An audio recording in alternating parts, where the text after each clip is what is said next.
नमस्कार, news 18 JKLH का digital platform देख रहे हैं आप। मैं हूं आपके साथ प्रिया शर्मा।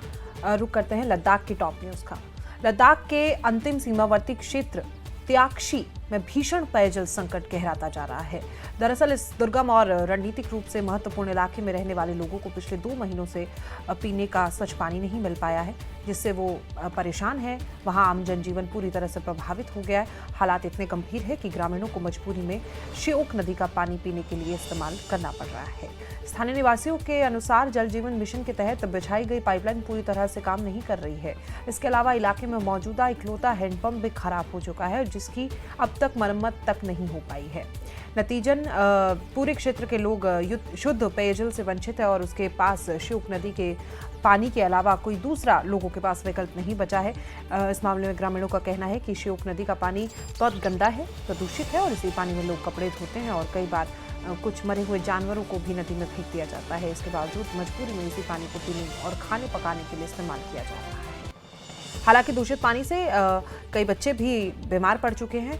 कुछ पेट संबंधी बीमारियां हुई हैं, संक्रमण फैलने का डर है। लोगों को डर है कि अगर जल्द समाधान नहीं हुआ तो स्थिति और भी ज्यादा गंभीर हो सकती है। अगली खबर, करगिल जिले में हाल ही में हुई भारी बर्फबारी के बाद जनजीवन पूरी तरह प्रभावित हुआ।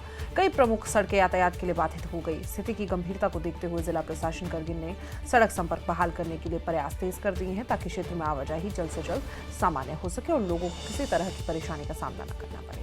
दरअसल करगिल जांस्कर राष्ट्रीय राजमार्ग NH 301 पर यातायात बहाल करने के लिए टॉपलाइन कंपनी को जिम्मेदारी सौंपी गई है। कंपनी ने भारी बर्फ हटाने वाली आधुनिक मशीनरी और उपकरणों का एक बड़ा बेड़ा तैनात किया है और इसी मौसम के हिसाब से लगातार गिरते तापमान और ऊंचाई वाले दुर्गम इलाकों के बावजूद मशीनरी ऑपरेटर और फील्ड टीमें लगातार काम में भी जुटी हुई है, लेकिन कुछ मुश्किलें जरूर आ रही हैं। इस राजमार्ग को क्षेत्र की जीवन रेखा माना जाता है, क्योंकि ये मेन सड़क है और क्योंकि इसके जरिए जितने भी बिजनेस करने वाले यात्री हैं और जितने भी स्थानीय निवासी हैं उनकी आवाजाही होती है। आवश्यक वस्तुओं की आपूर्ति भी इसी मार्ग से होती है।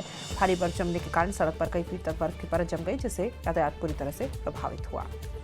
अगली खबर, मुंबई में हुए उप मुख्यमंत्री के हेलीकॉप्टर दुर्घटना हादसे को लेकर देश भर में शोक की लहर है। इस तरीके से सुबह से खबरें चल रही थी, आपने देखा कि महाराष्ट्र के डिप्टी CM का निधन एक विमान क्रैश हादसे में हुआ है और इसी के चलते केंद्र शासित प्रदेश लद्दाख के उपराज्यपाल कविंद्र गुप्ता ने भी इस दुखद घटना पर गहरा शोक व्यक्त किया है।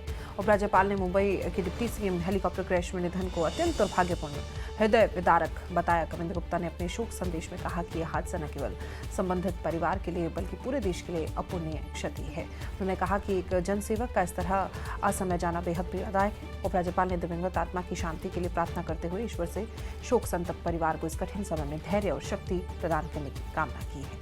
आखिर में जो आज सुबह मुंबई से दुखद खबर आया, उसके बारे में क्या कहें? देखिए, बड़ी दुखद घटना है और महाराष्ट्र के उप मुख्यमंत्री का जिस प्रकार से एयर क्रैश में देहांत हुआ है, मैं उनके परिवार के प्रति भी संवेदना व्यक्त करता हूं और भगवान उनके परिवार को दुख सहने की शक्ति दे। Thank you. अगली खबर, ले में आज नागरिक उड्डयन और सामरिक दृष्टि से बेहद महत्वपूर्ण एक नई उपलब्धि जुड़ गई।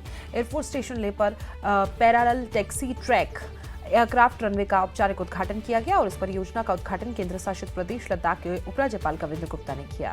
दरअसल इस अवसर पर वेस्टर्न एयर कमांड के senior air staff officer air marshal JS मान भी विशेष रूप से मौजूद रहे। ये परियोजना लद्दाख में नागरिक उड्डयन ढांचे को मजबूत करने की दिशा में एक बड़ा और अहम कदम मानी जा रही है। उद्घाटन समारोह के दौरान भारतीय वायुसेना के 2 विमान, जिनमें एक अत्याधुनिक C-17 ग्लोबल मास्टर विमान भी शामिल था, नए रनवे पर सफलतापूर्वक लैंडिंग की और ये लैंडिंग न केवल तकनीकी सफलता का प्रतीक रही, बल्कि इस बात का भी प्रमाण बनी कि नया टैक्सी ट्रैक और रनवे हर तरह के बड़े और भारी विमानों के संचालन के लिए पूरी तरह सक्षम है और इस प्रदर्शन में परियोजना की गुणवत्ता और भारतीय वायुसेना नागरिक उड्डयन की साझा तैयारियों को भी रेखांकित किया है। तो यही कुछ लद्दाख की टॉप न्यूज़ थी। ऐसी ही तमाम खबरों से जुड़े रहने के लिए आप चैनल को सब्सक्राइब करें और कमेंट बॉक्स में बताएं आपको खबरें कैसी लगी। फिलहाल के लिए मुझे दीजिए इजाजत। नमस्कार।